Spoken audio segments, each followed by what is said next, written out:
Hello everyone! Welcome to our channel, Bawat Buhay May Kwento. Kamusta po kayong lahat? It's been a while na wala po tayong uploads dahil sobrang busy po ang inyong lingkod. Ngayon, ihahatid ko na po sa inyo ang second chapter sa buhay at pag-ibig ni Eva. Pero bago po ang lahat ay babalikan po muna natin ang kaganapan doon sa chapter 1. At kung hindi pa po kayo nakapag-subscribe, please subscribe na po kayo. Salamat po. Nagpunta si Eva sa Maynila para mamasukan bilang katulong para makatulong sa kanyang tatay at kapatid. Ngunit, hindi mabuting amo ang kanyang unang napasukan. Mabuti na lamang at palaban itong si Eva at nakaalis ito sa kanyang unang amo. At dahil sa kaibigan na si Belle ay nakilala ni Eva si Erica, amo ni Belle. Dahil sa awa ni Erica kay Eva, ipinasok niya ito sa kanyang kapatid na si Colin bilang katulong. Mga ilang buwan lang ang pagsasama ng dalawa bilang mag-amo at pinag-aral ni Colin si Eva. Dahil parehong mabait ang dalawa, nahulog ang kalooban nila sa isa't isa at nagkaibigan. Ngunit sa araw ng pamamanhikan, laking gulat ni Eva dahil natuklasan niyang magkakilala na pala ng personal si Colin at ang kanyang pamilya. At pinagawaan pa ng bahay ng kasintahan ang kanyang ama't kapatid. Colin, pasensya ka na sa naging reaction ko kanina ha. Nagulat lang talaga ako sa revelasyon na natuklasan ko, Colin. Napakabuti ng ginawa mo sa pamilya ko. Sobrang nagpapasalamat talaga ako dahil sa pagmamahal mo sa akin. Pati pamilya ko ay minahal mo rin. Ngayon pa lamang ay ipinapangako ko talaga na maging mabuting may bahay ako sa iyo. Napakaswerte ko talaga at natagpuan kita. Sana hindi pa naginip ang lahat ng ito, mahal ko. Maluha-luhang wika ni Eva. Iti lamang ng pagkatamis-tamis si Colin sabay kabig sa bewang ng mapapangasawang si Eva. My love, ako nga ang dapat magpasalamat sa iyo eh. Kasi ikaw ang nagbigay buhay ulit sa akin. Akala ko nga, tatandang binata na lamang ako eh. Sabi ni Colin sabay tawa ng pagkalakas-lakas na pati mga bisita ay nakitawa na rin. Habang nagkatuwaan ang lahat ay napansin ni Eva na pumanhik ang tatay nito at pumasok sa kanyang kwarto. Kaya sinundan niya ito. At sumunod din si Jen sa mga ito. Napaiyak si Tatay Mulong habang pinagmamasdan ang litrato nilang mag-aama. Tay, ano po ang ginagawa ninyo dito sa inyong kwarto? Bakit hindi po kayo makipagsaya doon sa salas? Tanong ni Eva sa umiiyak na ama. Anak, masaya lang talaga ako dahil napakabait ng mapapangasawa mo. Sagot ng ama. Ay nako ate, alam mo ba, mula nung tumawag si Kuya Kali nung isang araw para hingin ang iyong mga kamay, ay maya-maya nang umiiyak yan si tatay. Akala ko nga kung anong sinabi ni Kuya Kalin sa kanya eh. Nagpapaalam lang naman pala na gusto ka ng pakasalan.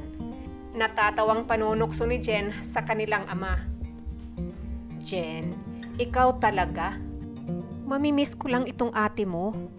Siyempre, magkakaroon na ng sariling pamilya itong ate mo. Hindi na natin basta-basta tawagan para pauwiin dito. Nakakahiya naman sa kanyang asawa.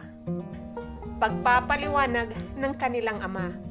Ang hindi alam ng mag-ama ay sumunod din pala si Colin at kanina pa itong nakikinig sa kanilang pag-uusap. Tay, ipinapangako ko po sa inyo, pwede nyo namang tawagan si Eva anytime at pwede rin naman kaming pumarito kahit anong oras na gustuhin ninyong makita itong inyong anak. At pwede rin naman kayo ang lumuwas doon sa Maynila anytime na gustuhin ninyo. Hindi po kayo mawawala ng anak, tay. Bagkus ay madadagdagan pa nga eh, diba? Mamahalin ko po kayo ni Jen tulad ng pagmamahal ko dito sa aking asawa. Pangako po yan, tay. Seryosong wika ni Colin. Siniko naman ng dalaga ang binata. Anong asawa ang pinagsasabi mo dyan? Di pa nga tayo kasal eh. Sabay irap ni Eva kay Colin. Basta. Simula sa oras na ito, ikaw ay asawa ko na. Wala na itong atrasan. No return, no exchange. Ika nga, di ba tay? Sabay baling ni Colin sa biyenan, ngiti lamang ang isinagot ni Tatay Mulong. Tama na itong usapan dito. Tara, balik na tayo doon sa mga bisita. Nakakahiya naman at iniwan natin sila. Aya ni Jen sa mga ito. Sobrang saya ng lahat at halos magdamag ang kanilang kasiyahan. Halos walang mapaglagyan naman ng kasiyahan ang magsing-irog. Love, saan mo ba gustong magpakasal? Dito or sa Manila? Bulong ni Kallen kay Eva. Mas maganda sana kung dito. Kasi yung pamilya mo makaka-afford naman sila papunta dito, di ba? Yung aking pamilya kasi alam mo naman, walang-wala sila pati yung aking mga malalapit na kaibigan. Gusto ko sana matunghayan rin nila ang araw ng aking kasal. Kung okay lang sa'yo, my love. Nahihiyang sagot ni Eva sa kanyang mapapangasawa. Oo naman, ikaw ang masusunod. Special day mo kaya yun. Kaya gagawin natin ang lahat na magpapasaya sa'yo. Dahil masaya ako kapag nakikita kong masaya ka. Sabay halik ni Kallen sa dalaga. Napakaswerte ko talaga dahil ako ang lalaking kauna-unahang nakahalik sa'yo. Kung alam mo lamang kung gaano kasaya ang buhay ko ngayon na mapapangasawa na kita talaga. Sabi ni Kallen sabay yakap ng mahigpit kay Eva. At noong magkasarilinan ang magkapatid na Jen at Eva, ay naglabas si Eva ng kanyang saloobin. Jen, grabe ang saya ko ngayon. Wala na sana itong katapusan, ano? Sana puro na lang saya pagkatapos ng pagdurusa natin. Pero bakit ganon, Jen? Bakit parang may takot akong nararamdaman dito sa puso ko?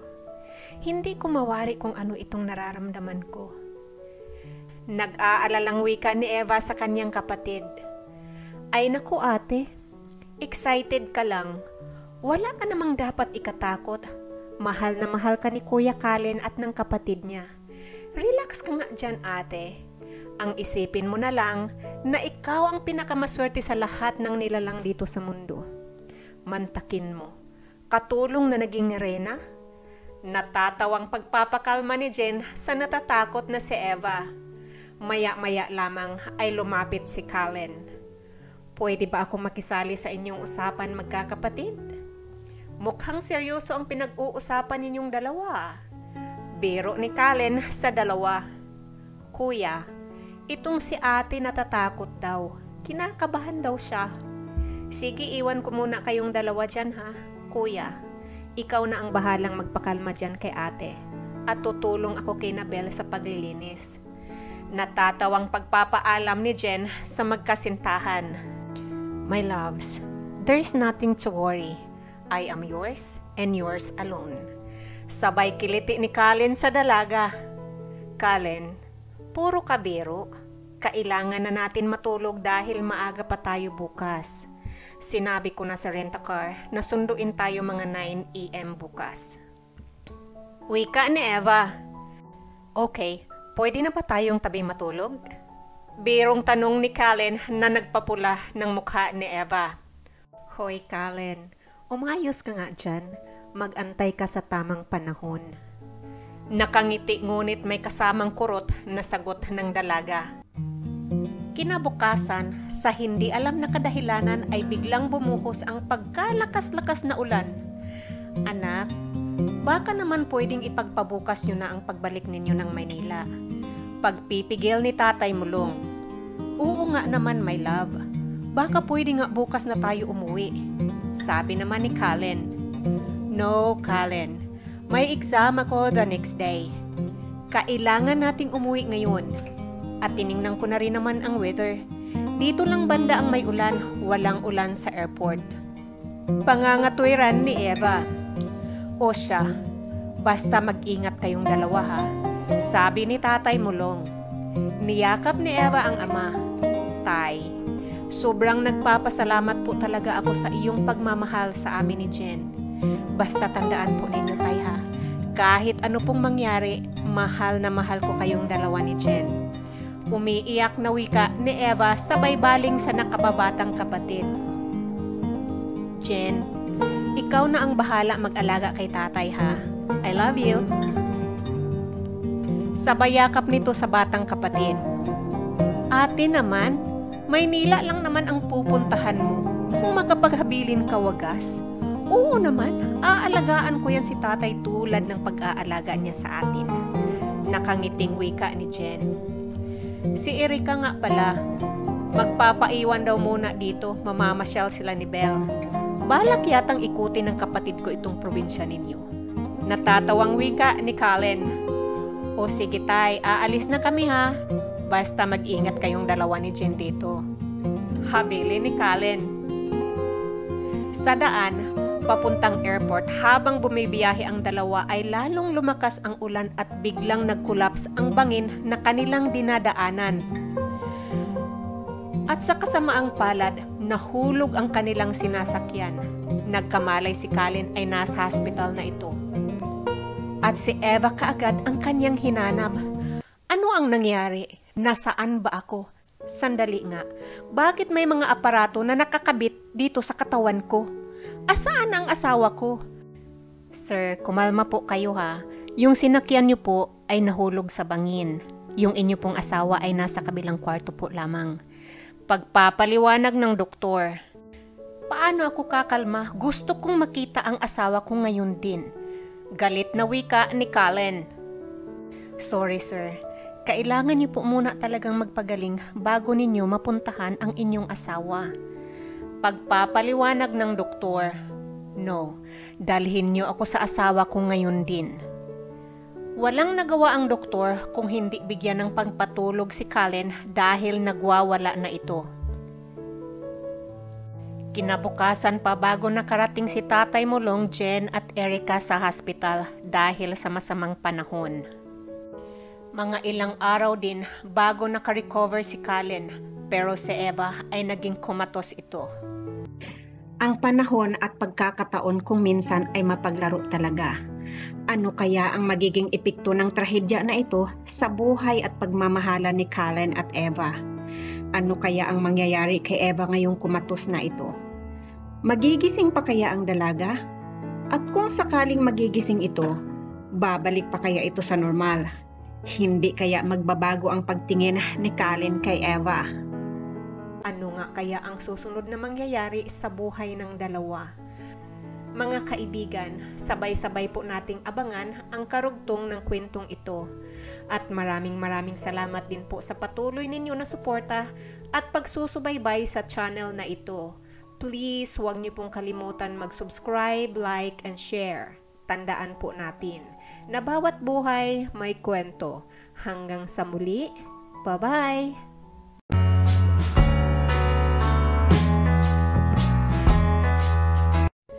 My love, naririnig mo ba ako? Pwede mo bang pisilin ang aking kamay? Wika ni Colin habang nakahawak ito sa kamay ni Eva. Ngunit walang reaksyon ang dalaga. Mga ilang araw pa ang nakalipas, naabutan na naman ni Tatay Mulong si Colin na umiiyak habang kinakausap ang dalaga. My love, please, gumising ka na. Miss na talaga kita, my love. Pagmamakaawa ni Colin sa walang malay na kasintahan. Colin, kailangan mo munang umuwi para makapagpahinga ka rin. Nakahanda na ang kwarto mo doon sa bahay natin. Wika ni Tatay Mulong. Tay, dito lang po ako. Babantayan ko ang aking asawa. Dahil gusto ko, ako ang kauna-unahang tao makita niya kapag nagising na siya. Mahinang sagot ni Colin sa kanyang biyenan. Colin, alam kong naririnig tayo ng aking anak at sigurado ako, mas gugustuhin niyang umuwi ka muna para makapagpahinga.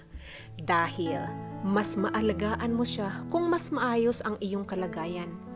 Pangungumbinsi ni Tatay Mulong kay Colin na pinaunlakan naman ng binata. My love, uwi muna ako sandali ha. Huwag kang mag-alala. Babalik din ako kaagad. Pangako yan. Pagpapaalam ni Colin kay Eva. Basta tay, tawagan niyo po kaagad ako pag nagising na ang aking asawa ha. Habilin ito kay Tatay Mulong. Oo, huwag kang mag-alala. Ako ang bahala. Sige, umalis ka na. Mag-ingat ka sa biyahe anak ha. Wika ni Tatay Mulong kay Colin. Pagkaalis ng binata ay si Tatay Mulong naman ang napaiyak. Anak, alam kong naririnig mo ko. Lumaban ka para sa amin ng mga nagmamahal sa iyo. Alam mo, tuwang-tuwa talaga ako dito kay Kalin. Mahal na mahal ka talaga niya, anak. Ayaw kang ngang iwan. Gusto, lagi nandito sa tabi mo para samahan at alagaan ka. Makakaya mo ba siyang iwan? Ako at si Jen, hindi talaga namin alam kung makakaya namin kapag wala ka. Kaya lumaban ka, anak, ha? Dito lang si tatay mag-aantay sa iyo kasama ni Kalin at Jen. Mahal na mahal ka namin, anak. Sabay pisil ni tatay mulong sa kamay ng walang malay na anak. Kinabukasan, kinausap ni Kalin si Erica.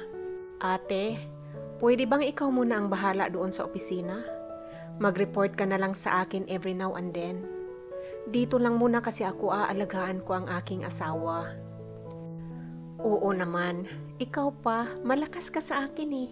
Sige, ako na ang bahala muna doon sa iyong negosyo, ha? Pero mag-ingat ka dito. Mangako ka. Wika ni Erica sa bayakap sa nakababatang kapatid na si Kalin. Pagkatapos nilang dalawang mag-usap ay bumalik na kaagad si Kalin sa hospital. Tay, andito na po ako. Kayo naman po ang magpahinga.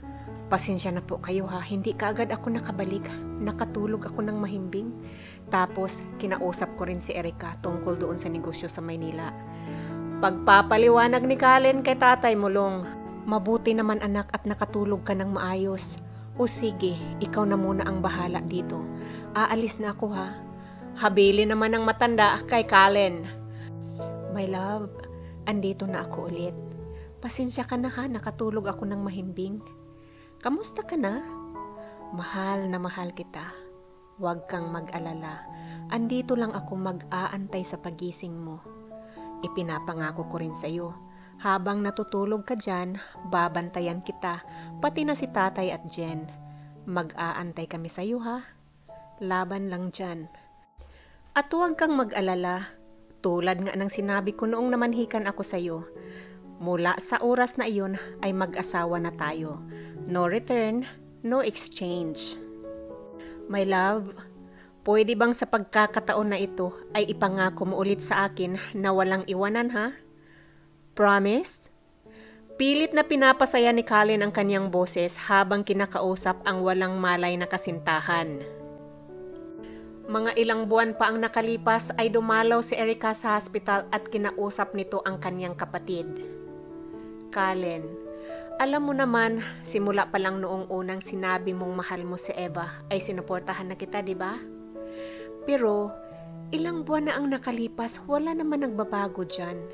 Hindi pa naman kayo kasal. May panahon ka pa. Marami pa namang babae dyan.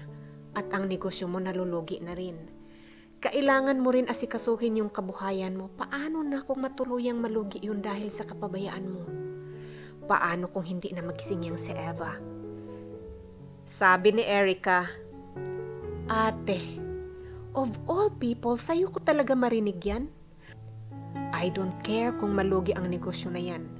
Marunong naman ako magtrabaho at ipinapangako ko sa'yo na kung sakali mang dumating ang araw na malugi nga ang negosyo na yan, hinding-hindi ako manghihingi ng tulong kahit kanino.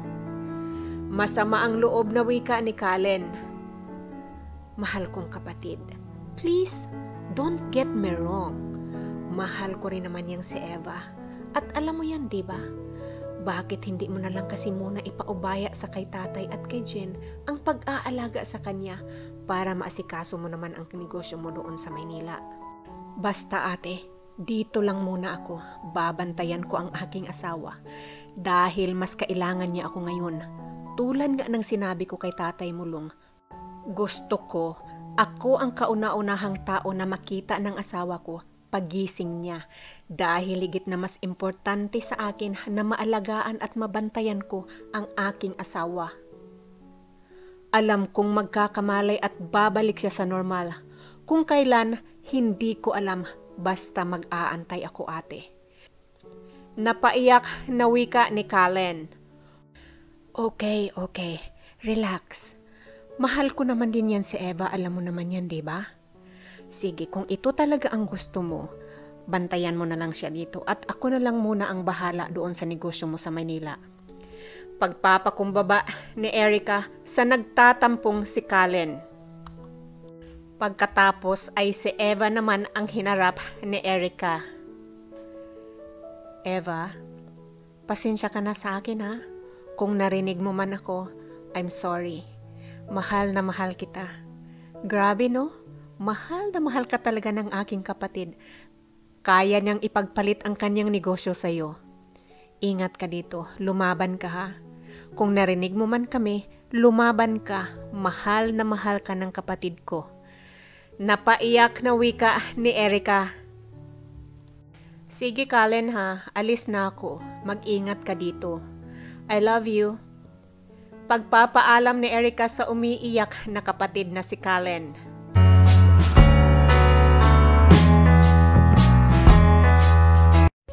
Dahil sa pagtsatsaga, pagmamahal at suporta na ibinigay ni Kallen at ng pamilya ni Eva sa kanya, iyon ang pinakamalaking dahilan kung bakit lumaban ang dalaga para makabalik sa kanyang mga mahal sa buhay. Isang umaga, habang umiiyak na naman itong si Kallen at nakikiusap sa dalaga na gumising na ito habang hawak-hawak nito ang kamay ni Eva. Biglang napabalikwas si Kallen nang maramdaman nito na gumalaw ang mga daliri ng dalaga. My love, gulat na sambit ni Kallen sa dalaga. At maya-maya pa ay dahan-dahang ibinuka ng dalaga ang kanyang mga mata, sabay sambit ng pangalan ng mapapangasawa. Kallen, unang salita na namutawi sa bibig ni Eva. My love, salamat naman at nagising ka na. Tuwang-tuwa na wika ni Kallen. Sandali lang ha, pipindutin ko lang itong cool light para tawagin ang atensyon ng nurse ha. Pumunta naman kaagad ang nurse. Nagulat din ang nurse nang makitang gising na ang kanyang pasyente. Mga ilang saglit pa ay dumating na rin ang kanyang doktor. Pagpasok ng doktor, wow, what a miracle. Welcome back, Eva. Masayang bati ng doktor sa dalaga. At nagsagawa kaagad ang mga doktor ng mga eksaminasyon kay Eva. Pagkalipas lamang ng 3 araw ay dumating na ang mga resulta at ang lahat ay normal. This is so amazing. Your love for each other just so powerful. Napakaganda talaga Kallen ng iyong ginawa na patuloy na pakikipag-usap kay Eva. Wika ng doktor. Na para bang hindi talaga ito makapaniwala na buhay ang kanyang pasyente sa tuwa ni Kallen. Tinawagan niya kaagad ang kanyang kapatid na si Erica para ibalita na nagkamalay na si Eva. Sobrang saya ni Erica sa narinig mula kay Kallen. Mga ilang araw lamang ang nakalipas ay nakalabas na si Eva. Sa tuwa ni Kallen, naghanda ito ng napakalaking selebrasyon sa bahay ni Tatay Mulong para sa pangalawang buhay ng babaeng pinakamamahal niya. Pagkaalis ng mga bisita ay nagkausap si Jen at Eva.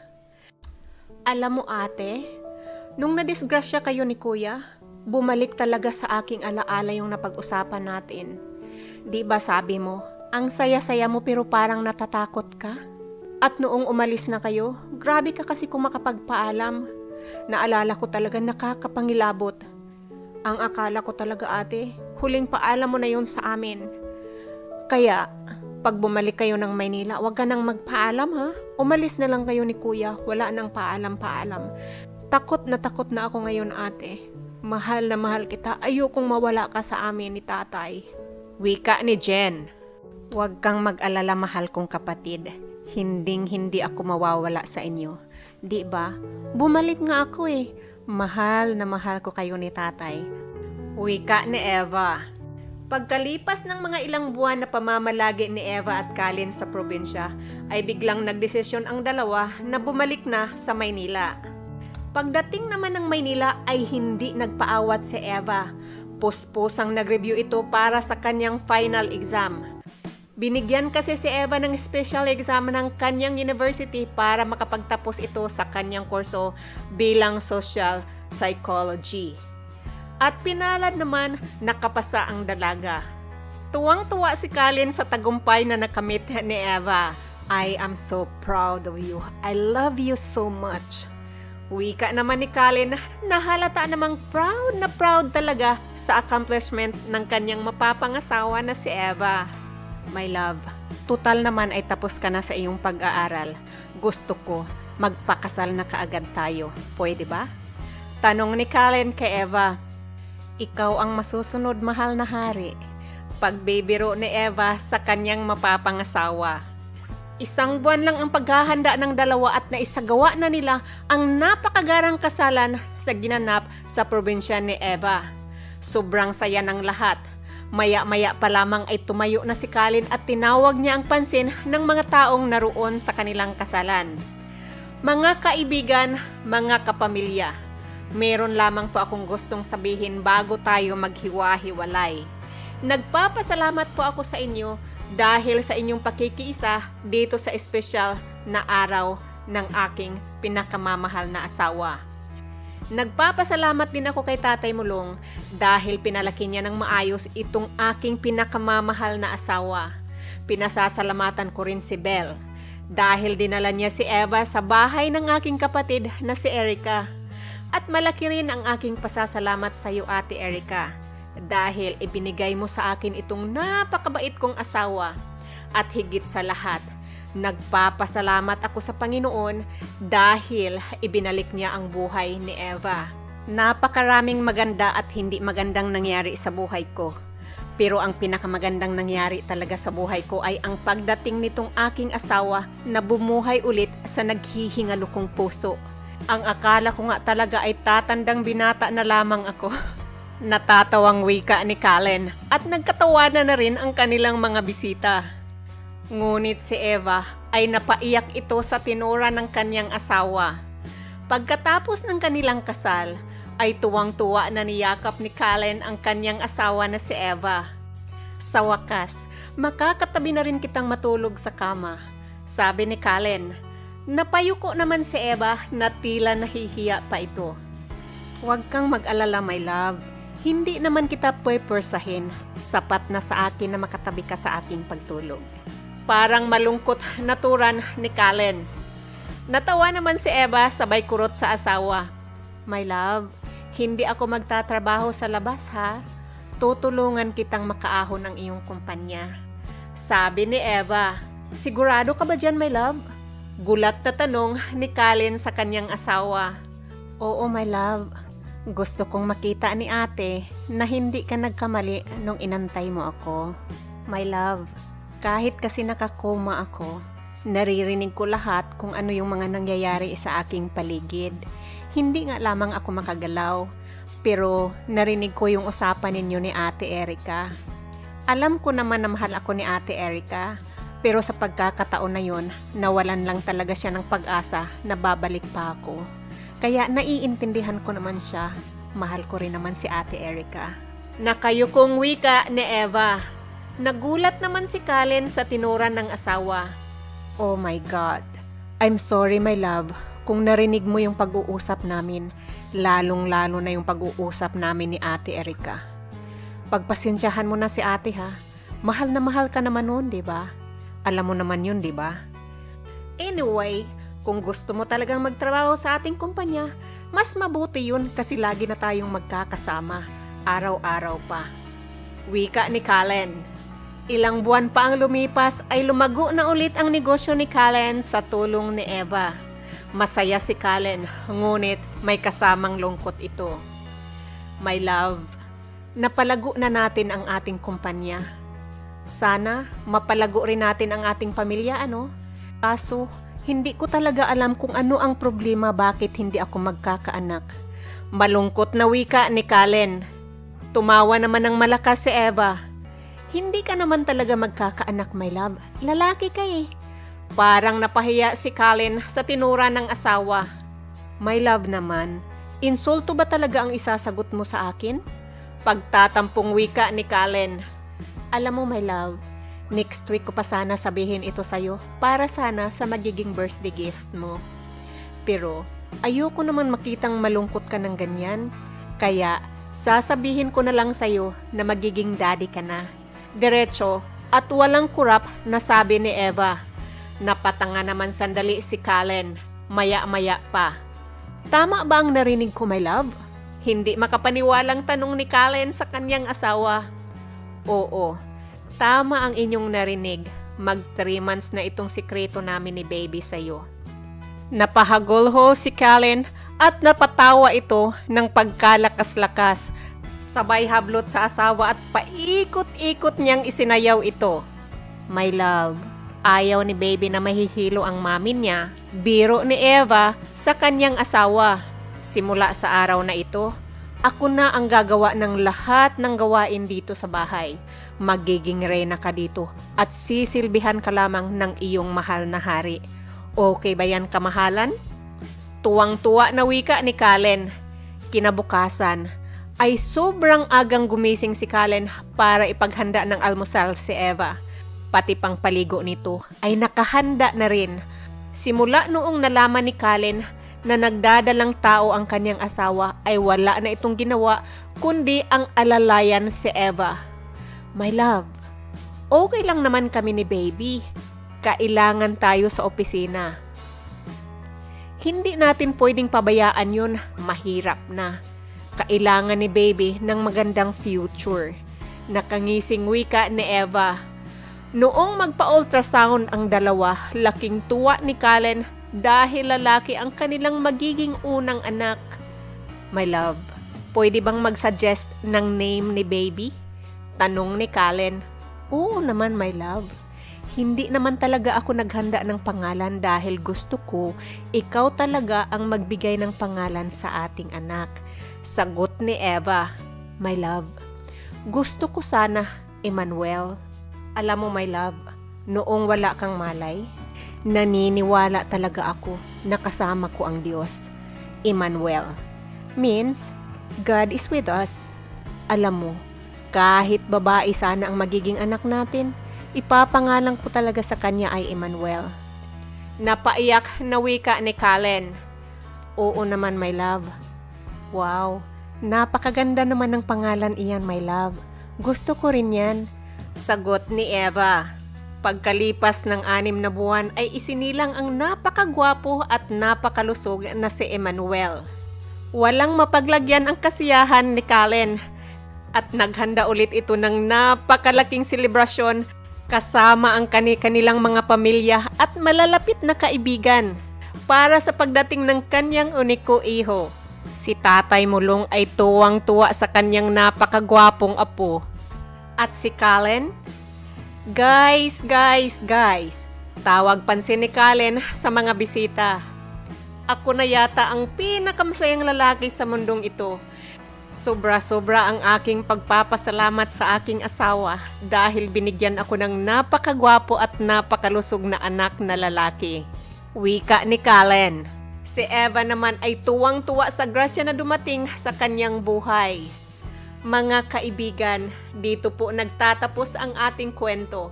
Sana po ay nagustuhan ninyo. Sobrang salamat po sa patuloy ninyo na suporta sa munting channel na ito.